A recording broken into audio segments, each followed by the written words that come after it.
Ndio wajumbe. Sasa kama wanaume, mwanaume umepewa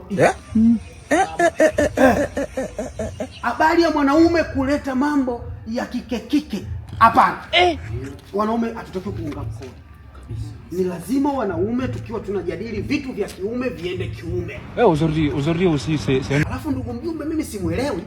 Haiwezekani sisi wanaume wenzie tuko hapa tunajadili vitu vya kiume, yeye ana mawazo yake mengine kabisa.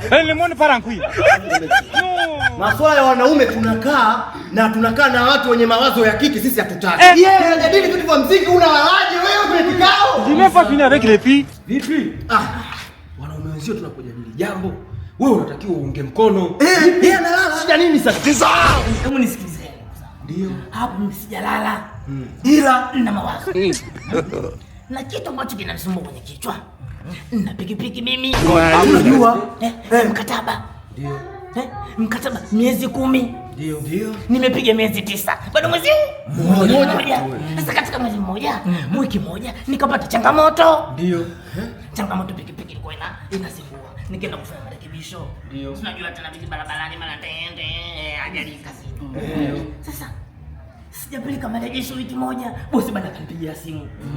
Akaniambia, "Wewe bana vipi mbona hujapeleka marejesho?" Nikamwambia, "Bosi bana changamoto, pikipiki nimepeleka service kidogo."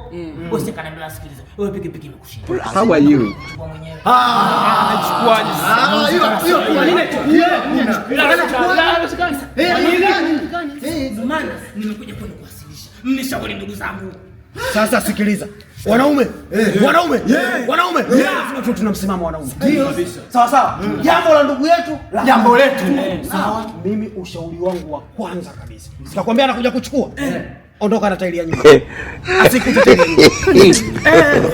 Mimi ushauri wangu wa pili. Ndio. Kwenye injini pale kuna kitu kinaitwa mkono ndani.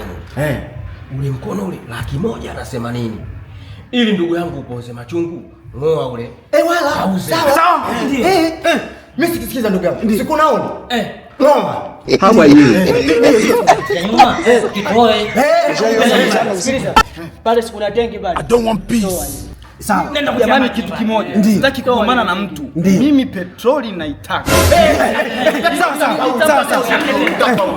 Hata nisikilize. Kwenye pikipiki kuna chassis. Chassis unajua? Kuna mdude fulani hivi. Unaweza ukalichomoa. Ikabaki vile vidude vidogo.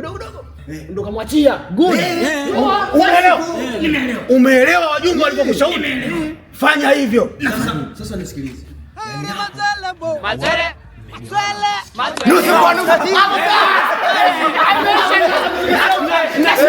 Na hili kuanzia leo tuwaambie vijana wenzetu, akitokea bosi wa namna hii wa kutaka kufanya dhuluma, gawaneni nusu kwa nusu.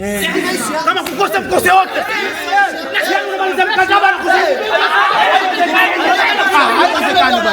Anahitaji mambo yake ajabu. Sawa. Hiyo ishaisha hiyo. Si jambo la dhuluma hili. Haiwezekani.